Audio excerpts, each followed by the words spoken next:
Hello friends, welcome है आप सभी का आपके इस कृष्णा आर्ट्स एजुकेशन चैनल में, जो केवल और केवल बोर्ड एग्जाम की तैयारी करवाने के लिए बनी है। इसलिए इस चैनल को आपने अभी तक सब्सक्राइब नहीं किया तो इस चैनल को सब्सक्राइब कर दें और साइड के बेल नोटिफिकेशन को प्रेस कर दें, ताकि हमारी वीडियो का लेटेस्ट नोटिफिकेशन आप तक सबसे पहले पहुँच सके। और अगर आप हमारे इस यूट्यूब चैनल पर नए हैं तो आप टेलीग्राम चैनल को भी ज्वाइन कर लें। टेलीग्राम चैनल का लिंक डिस्क्रिप्शन में भी दिया हुआ है और आप टेलीग्राम एप्लीकेशन में जाकर कृष्णा आर्ट्स एजुकेशन चैनल को सर्च करके भी ज्वाइन हो सकते हैं, क्योंकि इस चैनल का जो भी स्टडी मटेरियल आपको प्रोवाइड किया जाएगा वो टेलीग्राम चैनल के माध्यम से किया जाएगा। स्टडी मटेरियल के अलावा भी आपको टेलीग्राम चैनल पर क्विज और प्रैक्टिस करवाया जाएगा, जो आपके एग्ज़ाम के लिए बहुत ही सहायता होगी, बहुत ही इंपॉर्टेंट होंगे। इसलिए आप टेलीग्राम चैनल को अवश्य ज्वाइन कर लें। तो चलिए इस वीडियो में आगे की ओर बढ़ते हैं। इसमें हम आपको कक्षा 10 का सामाजिक विज्ञान, जो कि सामाजिक विज्ञान का एक भाग है लोकतांत्रिक राजनीति, उसका पहला पार्ट लोकतंत्र में सत्ता की साझेदारी का सब्जेक्टिव क्वेश्चंस करवाने वाले हैं। यह वीडियो इस चैप्टर का सेकंड पार्ट है और इसमें हम आपके साथ इस चैप्टर का 16 से लेकर 30 तक के सब्जेक्टिव क्वेश्चंस को कवर करने वाले हैं। और अगर आपने इसका ऑब्जेक्टिव क्वेश्चंस का वीडियो नहीं देखा है तो आप पॉलिटिकल साइंस के सब्जेक्टिव क्वेश्चंस के प्लेलिस्ट में जाकर इसके फर्स्ट पार्ट और ऑब्जेक्टिव क्वेश्चंस के प्लेलिस्ट में जाकर इसके ऑब्जेक्टिव क्वेश्चंस के वीडियो को भी देख सकते हैं। तो चलिए इसमें आगे की ओर बढ़ते हैं। इसमें हमारा पहला क्वेश्चन है कि बंधुआ मजदूर किसे कहते हैं। जो बंधुआ मजदूर होता है यह किन्हें कहा जाता है। तो ऋण के बदले अपने श्रम को बंधक बनाने वाला श्रमिक बंधुआ मजदूर कहलाता है। अर्थात जो ऋण के बदले अपने श्रम को बंधक बना लेता है वही श्रमिक बंधुआ मजदूर कहलाता है। उसकी मजदूरी कर्जदाता की इच्छा से निर्धारित होती है। जो कर्जदाता होता है उसी की इच्छा से उसकी मजदूरी निर्धारित होती है कि उसको कितना वेतन मिलेगा। ताकि कर्ज चुकाना असंभव हो, वह उसको इतना कम मजदूरी देता है कि उसका कर्ज चुकाना एकदम असंभव प्रतीत होता है और वह हमेशा के लिए उसके यहाँ बंधुआ मजदूर बन के काम करता है। 1975 ईस्वी में राष्ट्रपति के एक अध्यादेश के द्वारा बंधुआ मजदूर पर प्रतिबंध लगा दिया गया, लेकिन आज भी बिना रोक टोक के यह बंधुआ मजदूर की जो प्रति है यह जारी है। तो आपको इसमें सिर्फ समझना यह है कि बंधुआ मजदूर कहते किसे हैं। तो बंधुआ मजदूर उसे कहा जाता है कि कोई श्रमिक किसी कर्जदाता से कर्ज ले लेता है और वह कर्ज नहीं चुका पाता है तो वह कर्ज के बदले उसके यहाँ काम करता है, उसके यहाँ श्रम करता है और वह कर्जदाता उसको इतनी कम मजदूरी देता है कि अपनी इच्छा से वह उसकी मजदूरी निर्धारित करता है और इसी कारण उसको कर्ज चुकाना असंभव हो जाता है और वह हमेशा के लिए उसके यहाँ बंधुआ मजदूर बनकर उसके यहाँ काम करता है। तो 1975 ईस्वी में इसी के लिए राष्ट्रपति ने एक अध्यादेश के द्वारा बंधुआ मजदूर पर प्रतिबंध लगा दिया था, लेकिन आज भी यह बिना रोक टोक के बंधुआ मजदूर की प्रथा जारी है। जाति और नस्ल में क्या अंतर है। जाति में अंतर और नस्ल में अंतर, ये दोनों अलग अलग चीज़ें हैं। तो इन जाति और नस्ल में क्या अंतर है। जाति और नस्ल समान नहीं है, क्योंकि जाति का आधार सामाजिक होता है और नस्ल का आधार जीव शास्त्रीय होता है, किंतु नस्ल जाति की तरह ही काफ़ी हद तक समाज शास्त्रीय और वैधिक वर्गीकरण है। जो जाति होता है वह तो सामाजिक आधार पर होता है, लेकिन जो नस्ल होता है उसका आधार जीव शास्त्रीय है। किंतु नस्ल जाति की तरह ही जो जाति होता है उसी की तरह नस्ल भी काफ़ी हद तक समाज शास्त्रीय और वैधानिक वर्गीकरण है। यही अंतर है जाति और नस्ल में। संविधान की सर्वोच्चता से आप क्या समझते हैं। जो संविधान की सर्वोच्चता है अर्थात संविधान की सर्वोच्चता से आप क्या समझते हैं, इसका क्या मतलब होता है। तो संविधान की सर्वोच्चता संघीय शासन व्यवस्था की सबसे महत्वपूर्ण विशेषता है।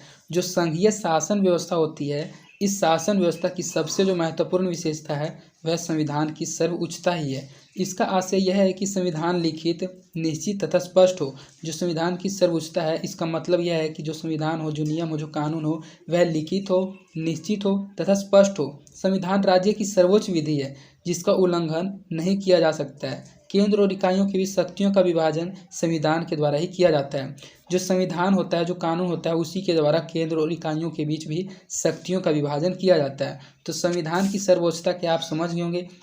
जो संविधान होता है वह सबसे उच्च स्थान पर होता है, क्योंकि जो संविधान होता है वह लिखित होते हैं, वह निश्चित होता है तथा स्पष्ट होता है, जिसका उल्लंघन कोई भी नहीं कर सकता है। रंग भेद क्या है। जो रंग भेद है यह क्या होता है। तो मनुष्य में गोरे और काले रंग के आधार पर विभेद करना, अर्थात यह मनुष्य गोरा है, यह मनुष्य काला है, इसके रंग के आधार पर उनमें भेदभाव करना, यही रंग विभेद कहलाता है। काले रंग वालों को गोरे रंग वालों की अपेक्षा कई अधिकारों से वंचित रखना।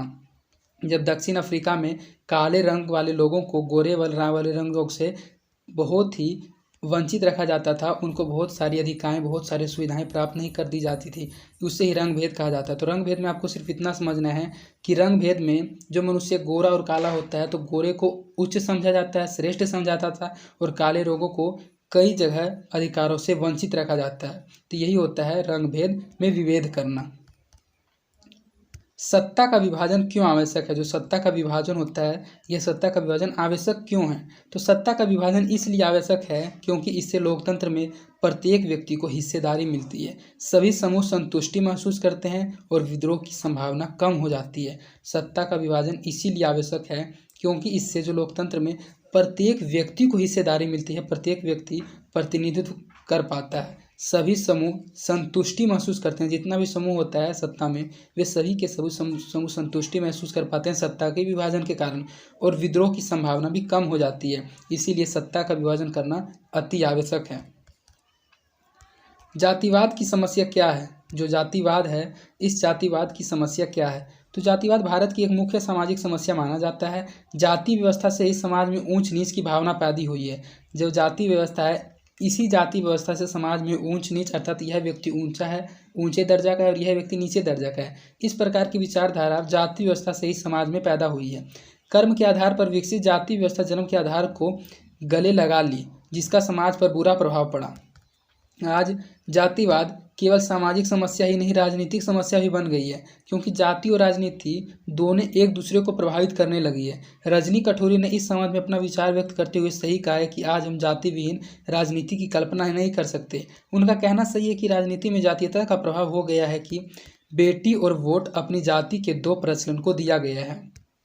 अर्थात बेटी और वोट, इससे आप यह समझ रहे होंगे कि बेटी अर्थात अपने बेटी का विवाह उसी जाति से किया जाता है जिस जाति के वे स्वयं हैं, और वोट भी उसी जाति को दिया जाता है जिस जाति के वे स्वयं हैं। इसीलिए ये जो रजनी कटोरी थी, इन्होंने इसके संबंध में अपना विचार कहा था कि जो जाति विहीन राजनीति की कल्पना नहीं किया जा सकता है, क्योंकि राजनीति में जिस जाति का उम्मीदवार खड़ा होगा उसी जाति के लोग उसको वोट देंगे। जैसा कि उन्होंने यह बात भी सही कही थी कि राजनीति में जातीयता का इतना प्रभाव हो गया है कि बेटी और वोट अपनी जाति के दो प्रचलन को ही दिया गया है।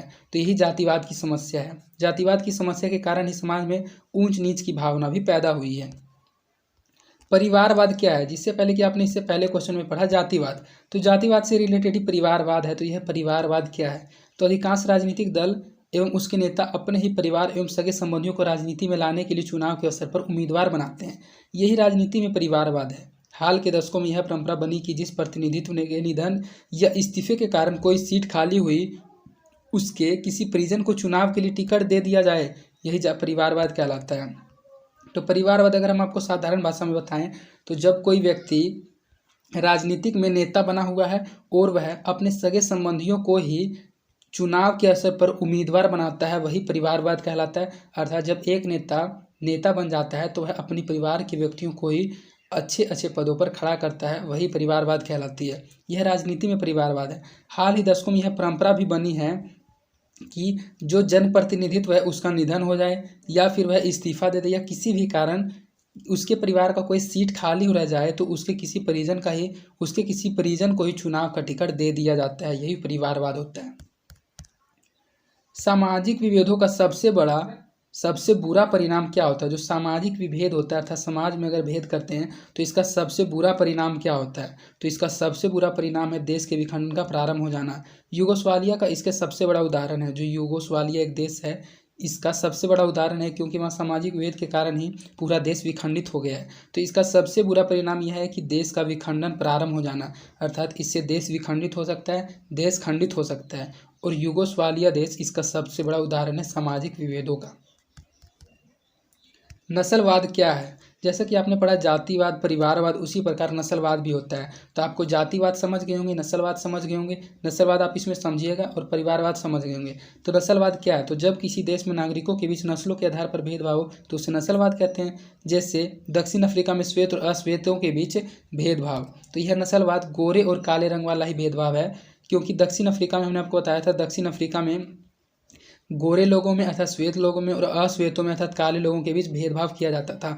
जब देश में नागरिकों के बीच अर्थात रंग के आधार पर, नस्ल के आधार पर भेदभाव हो, उससे ही नस्लवाद कहते हैं। सामाजिक विभेदों की राजनीति किस पर निर्भर करती है? जो सामाजिक विभेद की राजनीति होती है वह किस बात पर निर्भर करती है? तो स्वयं की पहचान, विभिन्न वर्गों की मांगों को राजनीतिक दलों द्वारा प्रस्तुत करने के तरीके एवं सरकार की इन मांगों के प्रति सोच। स्वयं की पहचान, विभिन्न वर्गों के मांगों को राजनीतिक दलों द्वारा प्रस्तुत करने के तरीके एवं सरकार की इन मांगों के प्रति सोच ही सामाजिक विभेदों की राजनीति पर निर्भर करती है। सत्ता का क्षैतिज वितरण किसे कहते हैं? जो सत्ता का क्षैतिज वितरण है वह किसे कहा जाता है? तो शासन के विभिन्न अंगों जैसे विधायिका, कार्यपालिका एवं न्यायपालिका के बीच सत्ता के बंटवारे को सत्ता का क्षैतिज वितरण कहते हैं। सत्ता का क्षैतिज वितरण उसे कहा जाता है जब शासन के विभिन्न अंगों, अर्थात शासन का जैसे विभिन्न अंग है विधायिका, कार्यपालिका और न्यायपालिका, तो इन विभिन्न अंगों में विधायिका, कार्यपालिका एवं न्यायपालिका के बीच सत्ता का बंटवारा किया जाता है, तो उसी सत्ता के बंटवारे को सत्ता का क्षैतिज वितरण कहा जाता है। आय के आधार पर गरीबी रेखा कैसे तय होती है? जो आय होती है, जो इनकम होती है, उस इनकम के आधार पर जो इनकम सर्टिफिकेट बनता है, आय प्रमाण पत्र बनता है, वह आय के आधार पर गरीबी रेखा को कैसे तय किया जाता है? तो ग्रामीण क्षेत्रों में 327 रुपये प्रति व्यक्ति प्रति माह से कम और शहरी क्षेत्रों में 455 रुपये प्रति व्यक्ति प्रति माह से कम आय हो तो उसे गरीबी रेखा के नीचे माना गया है। प्रति व्यक्ति प्रति माह अर्थात ग्रामीण क्षेत्र में जब कोई व्यक्ति एक महीने में 327 रुपया से कम कमाता हो तो उसे गरीबी रेखा के अंतर्गत रखा जाता है, और शहरी क्षेत्रों में एक व्यक्ति 455 रुपये एक माह में कम कमाता हो या फिर 455 रुपये कमाता हो या इससे कम कमाता हो तो उसे गरीबी रेखा के नीचे रखा जाता है। यह पुराना सर्वेक्षण है, लेकिन अभी तो सर्वेक्षण जो है बहुत अधिक बड़ा हो गया है। अभी 70,000 रुपया आपने अगर अपना आय प्रमाण पत्र देखा होगा तो उसमें जो आय प्रमाण पत्र होगा वह 70,000 रुपये होगा, लेकिन यह पुराना है कि ग्रामीण क्षेत्रों में 327 रुपये प्रति व्यक्ति प्रति माह से कम और शहरी क्षेत्रों में 455 रुपये प्रति व्यक्ति प्रति माह से कम आय हो तो उसे गरीबी रेखा के नीचे माना गया है। गृह युद्ध क्या है? जो गृह युद्ध है यह क्या है? तो जब देश के भीतर ही देश के लोगों के बीच संघर्ष एवं हिंसा शुरू हो जाती है तो उसे गृह युद्ध का नाम दिया जाता है, जिसे श्रीलंका में तमिल एवं सिंहली समुदायों के बीच हुआ था। गृह युद्ध कहा जाए तो घर का युद्ध, अर्थात जब एक ही देश में किन्हीं दो समुदायों के बीच युद्ध हो जाता है, किन्हीं दो समुदायों के बीच संघर्ष शुरू हो जाती है, किन्हीं दो समुदायों के बीच हिंसा शुरू हो जाती है तो उसे ही गृह युद्ध का नाम दिया जाता है। जैसे कि उदाहरण में बताया गया कि श्रीलंका में, अर्थात श्रीलंका देश में ही तमिल और सिंहली समुदायों के बीच युद्ध हुआ था, उसे ही गृह युद्ध कहा जाता है। मार्टिन लूथर किंग कौन थे? तो मार्टिन लूथर किंग के बारे में हमने आपको बहुत चीज़ बताया भी था इसके ऑब्जेक्टिव क्वेश्चंस वाले वीडियो में भी, लेकिन इसमें छोटा सा पढ़ना है कि आपको मार्टिन लूथर किंग कौन थे, यह थे कौन, यह आपको सिर्फ बताना है। तो जो मार्टिन लूथर किंग थे ये एक अश्वेत नेता थे, अर्थात काले रंग के नेता थे, जिन्होंने नस्लवाद के विरोध में लंबा संघर्ष किया था। जो आपने इससे पहले पढ़ा कि नस्लवाद क्या है, तो नस्लवाद श्वेत और अश्वेत में भेदभाव की भावना ही नस्लवाद है।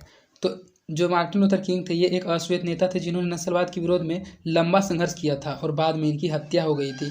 यही मार्टिन लूथर किंग थे। मार्टिन लूथर किंग ने नस्लवाद के विरोध को समाप्त करने के लिए बहुत ही लंबा संघर्ष किया था, इसी में इनकी हत्या भी हो गई थी। धर्म एवं राजनीति के संबंधों को स्पष्ट करें, अर्थात धर्म एवं राजनीति का संबंध किस प्रकार एक दूसरे से है, इसके संबंध के बारे में बताएं, इसके संबंध को स्पष्ट करें। तो गांधी जी का कहना था कि धर्म को राजनीति से अलग नहीं किया जा सकता है। जो महात्मा गांधी जी थे उन्हीं का कहना था कि धर्म को राजनीति से अलग नहीं किया जा सकता है। गांधी जी के अनुसार धर्म की आशय नैतिकता से था। निश्चित तौर पर राजनीति का नैतिक मूल्यों से निर्देशित होना चाहिए। नैतिकता विहीन राजनीति लोक विरोधी एवं निरंकुश हो जाती है। यहाँ निरंकुश होना चाहिए था, निरंकुश लिखा हुआ है, विरोधी एवं निरंकुश हो जाती है। देश के कल्याण के लिए आवश्यक है कि धर्मों के अच्छे विचार, आदर्शों के मूल्यों को राजनीति में स्थान दिया जाए। राजनीति में यह भी देखा जाना चाहिए कि किसी धर्म विशेष के साथ भेदभाव या तुष्टीकरण तो नहीं किया जा रहा है। जो राजनीति होता है इस राजनीति में यह भी देखना चाहिए कि कोई धर्म विशेष के साथ, अर्थात ऐसा कोई धर्म तो नहीं है जिस धर्म के साथ किसी प्रकार का कोई भेदभाव किया जा रहा है या किसी प्रकार का कोई तुष्टीकरण तो नहीं किया जा रहा है। यह सब देखना भी राजनीति का ही धर्म होता है। इसीलिए धर्म एवं राजनीति का बीच यही संबंध होता है कि गांधी जी का कहना था कि धर्म को कभी भी राजनीति से अलग नहीं किया जा सकता है।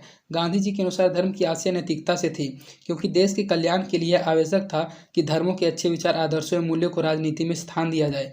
राजनीति में यह भी देखा जाना चाहिए कि किसी भी खास धर्म के साथ किसी प्रकार का भेदभाव न हो। तो इस प्रकार आपका इस वीडियो में 30 सब्जेक्टिव क्वेश्चंस कंप्लीट करा दिया गया और इन 30 सब्जेक्टिव क्वेश्चंस के जरिए आपके चैप्टर के सभी टॉपिक को भी कवर कर लिया गया है। और अगर आप इन क्वेश्चंस को समझ नहीं पाए हैं तो टेलीग्राम चैनल पर इसका PDF भी अपलोड कर दिया जाएगा। आप टेलीग्राम चैनल पर इसके PDF को स्वयं से भी पढ़ सकते हैं, इसलिए आप टेलीग्राम चैनल को अवश्य ज्वाइन कर लें। और अगर आपको हमारी वीडियोस पसंद आती है तो आप अपने दोस्तों के बीच भी इन वीडियोस को ज़रूर शेयर करें और आप हमारे वीडियोस को लाइक भी ज़रूर करें, इससे हमारा मोटिवेशन बना हुआ रहता है। तो आज के लिए इतना ही, धन्यवाद। मिलते हैं आपसे नेक्स्ट वीडियो में।